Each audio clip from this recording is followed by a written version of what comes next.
జంపన్న వాగు పేరు వినగానే అందరికీ గుర్తొచ్చేది సమ్మక్క సారలమ్మ జాతర. కానీ సరిగ్గా ఏడాది కిందట ఆ వాగు ఉగ్ర రూపానికి చుట్టుపక్కల ఊళ్లు కొట్టుకుపోవడం, ఒక్క కొండాయిలోనే 8 మంది జలసమాధి కావటం పెను సంచలనం సృష్టించింది. కళ్ళెదుటే కొట్టుకుపోతున్న వారిని నిస్సహాయంగా చూస్తూ ఉండిపోవలసి రావటం ఆ గ్రామస్తుల పీడకల. ఆ దారుణం చూసి చలించిన కంటతడి పెట్టిన సీతక్క అక్కడ వంతెన కోసం పట్టుబట్టి ఇప్పుడు సాధించుకున్నారు. ఏడాది గడిచిన ఆనాటి దారుణాన్ని ఇప్పటికీ మర్చిపోలేకపోతున్నారని కొండాయి ప్రజలు. ములుగు జిల్లాలో కురిసిన వర్షం వరదలై పారి గత చరిత్రలో లేని విధంగా జంపన్న వాగు ఉగ్రరూపం దాల్చింది. అప్పటి భారీ వర్షాలకు ములుగు జిల్లా మొత్తం ముందెన్నడూ లేని విధంగా అతలాకుతలమైంది. వెంకటాపురం మండలంలో గుర్రంపేట చెరువు మత్తడి తెగినప్పుడు ఆ నీటిలో కొట్టుకుపోయి 2 చనిపోతే ఒకరి శవం కూడా దొరకలేదు. గోవిందరావుపేట మండలంలో రాళ్లవాగు ఉప్పొంగడంతో పస్రా దగ్గర రాళ్లవాగుపైన వంతెన బీటలు వారింది. పస్రా నుంచి మేడారం వెళ్లే రోడ్డు మొత్తం ధ్వంసమైంది. జంపన్నవాగు ఉగ్ర రూపానికి మేడారంలో భారీగా వరద నీరు చేరి అక్కడి చిరు వ్యాపారులు సర్వం కోల్పోయి నిలువ నీడ లేకుండా మిగిలారు. ఇక 8 మందిని పోగొట్టుకున్న కొండాయి గ్రామం విషాదం అంతా ఇంతా కాదు. ఆ జల ప్రళయం సృష్టించిన విధ్వంసానికి ఏడాది పూర్తయినా అక్కడి ప్రజలు ఆ పీడకల నుంచి తేరుకోలేదు. 2023 గత ఏడాది జూలై 27 ములుగు జిల్లాలో కురిసిన భారీ వర్షాలకి ములుగు జిల్లా మొత్తం కూడా అతలాకుతలమైంది. భారీ వర్షాల వల్ల జంపన్న వాగు గత చరిత్రలో ఎన్నడూ లేని విధంగా ఉగ్రరూపం దాల్చింది. జంపన్న వాగు ఉగ్ర రూపానికి అనేక గ్రామాల్లో నీట మునగడం జరిగింది. ముఖ్యంగా కొండాయి గ్రామంలో 8 మంది జల సమాధి అయ్యారు. ఉధృతంగా వస్తున్న జంపన్న వాగు వరద నుంచి గ్రామస్తులు ప్రాణ భయంతో ఎత్తైన ప్రదేశానికి వెళ్తున్న క్రమంలో అందులోని 8 మంది గ్రామస్తులు జల సమాధి అవ్వటం జరిగింది. కాపాడండి అంటూ ఆర్తనాదాలు చేస్తూ కళ్ళ ముందే ఆ నీళ్ళలో కొట్టుకుపోయి విగత జీవులుగా మార్చడంతో గ్రామస్తులు మొత్తం విషాదంలో మునిగిపోయారు. రాష్ట్ర వ్యాప్తంగా సంచలనం సృష్టించిన కొండాయి గ్రామ మృతుల విషయంలో గ్రామస్తులు ఎలా ఉన్నారు, ఆ చేదు జ్ఞాపకాలను నెమరవేసుకుంటున్న ఆ గ్రామస్తుల మధ్యలో ఏముందో తెలుసుకునే ప్రయత్నం చేద్దాం. నిరుడు జూలై 27న ఒక్కసారిగా జంపన్న వాగు ఉగ్రరూపం దాల్చింది.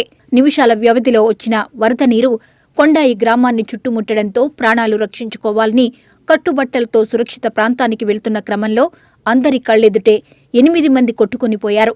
ఒక పక్క కాపాడమని ఆర్తనాదాలు, అయినా ఏమీ చేయలేని నిస్సహాయతతో రోధించిన జనం, ఎవరికి వాళ్లే ప్రాణాలు కాపాడుకోవాలనే ఆతృత. మౌన ప్రేక్షకులుగా మిగిలిన ఆ గ్రామస్తులతో 99 టీవీ మాట్లాడినప్పుడు వాళ్లు ఆనాటి చేదు జ్ఞాపకాలు నెమరు వేసుకున్నారు. మరి 8 మంది మాతో మరి వస్తున్నటువంటి తరుణంలో వాగు దాడుతున్నటువంటి కాలువ దాడుతున్నటువంటి తరుణంలో వారు మా ముందే మరి ప్రత్యక్షంగా మేమే సాక్షులు చూస్తున్నటువంటి తరుణంలోనే 8 మంది ప్రాణాలు కోల్పోవాల్సి వచ్చింది. వారిని చూసి మేము చాలా తీవ్ర ఇబ్బందులకు గురవుతున్నాం, చాలా దిక్కుతోసిన స్థితిలో ఉన్నాము. మరి ఇప్పటికీ కూడా ఆ దృశ్యాలు మా కళ్ళ ముందే కనబడుతున్నాయి. కాబట్టి ఇక గ్రామంలో మరి ఉన్నటువంటి మరి ఇక ప్రజలందరినీ కూడా మరి ఈ సంవత్సరం కూడా మేము చాలా మరి భయాందోళనకు గురవుతూ ప్రాణాలను అరచేతులు పెట్టుకొని మరి బ్రతికేటటువంటి పరిస్థితి.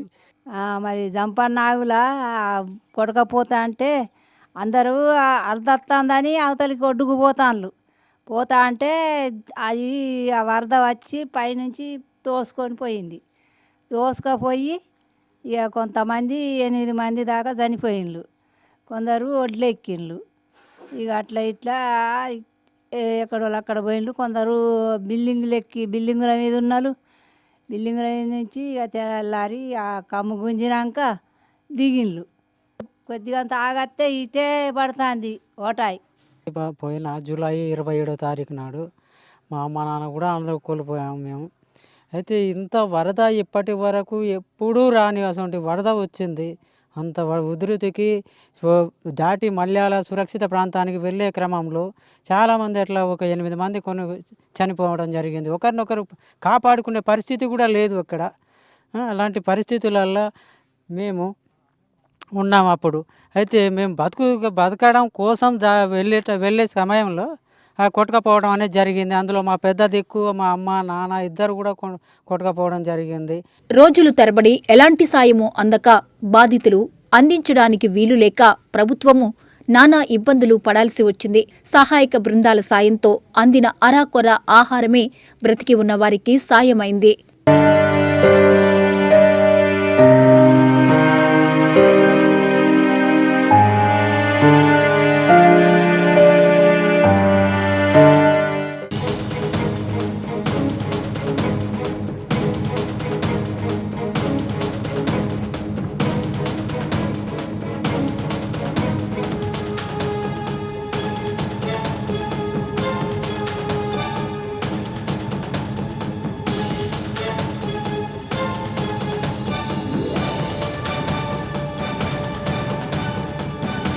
వాళ్ల సాయమే ఒకవైపు దొరికిన శవాలను తీస్తున్న సహాయక బృందాలు, మరోవైపు శవాల కోసం ఎదురుచూస్తున్న బంధువులతో ఆ ప్రాంతమంతా రోదనలతో మారుమోగింది.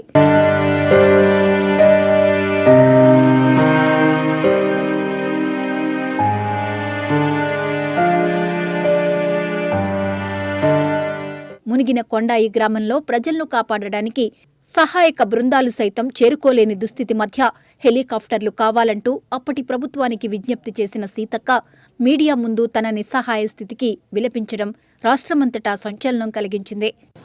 మీడియా ద్వారా చెప్తూనే ఉన్నాము మాకు ఒక హెలికాప్టర్ ఇవ్వండి అని. ఇప్పటి వరకు కూడా ఎంతమంది ఉన్నారు, ఎంతమంది తెలియదు. కేటీఆర్ గారు కూడా మేము ట్రై చేసిన వాళ్ళ పిఏల ద్వారా మంత్రి సత్యవతి రాథోడ్ కూడా చెప్పడం జరిగింది. ఇప్పటికైనా, ఎందుకంటే రెస్క్యూ టీం కూడా వాళ్ళ వల్ల అయితే లేదు వాళ్ళు దాటడం అనేది, కాబట్టి ఖచ్చితంగా ఒక హెలికాప్టర్ వేసి. ఆ వరద భీభత్సంలో సర్వం కోల్పోయిన వారి ఆవేదన అంతా ఇంతా కాదు. విధ్వంసం మిగిల్చిన ఆనవాళ్లు చూసుకుని కుమిలిపోవడం మినహా చేయగలిగిందేమీ లేదు. ఈ గుడిసె మొత్తం లేచిపోయి కట్టుబట్టాలంటే ఎన్నో సార్ ఏం లేదు, ఏం ఆధారం లేకుండా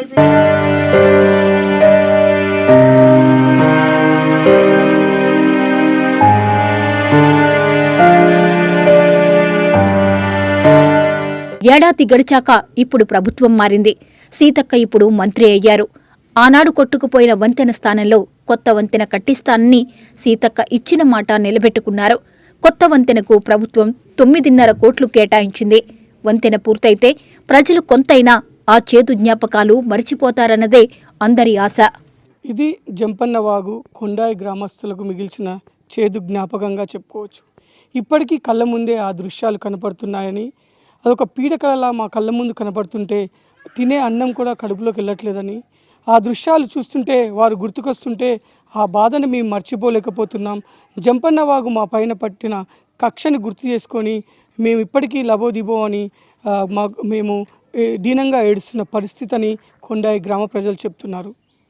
కెమెరామెన్ రవితో చంద్రశేఖర్, 1980.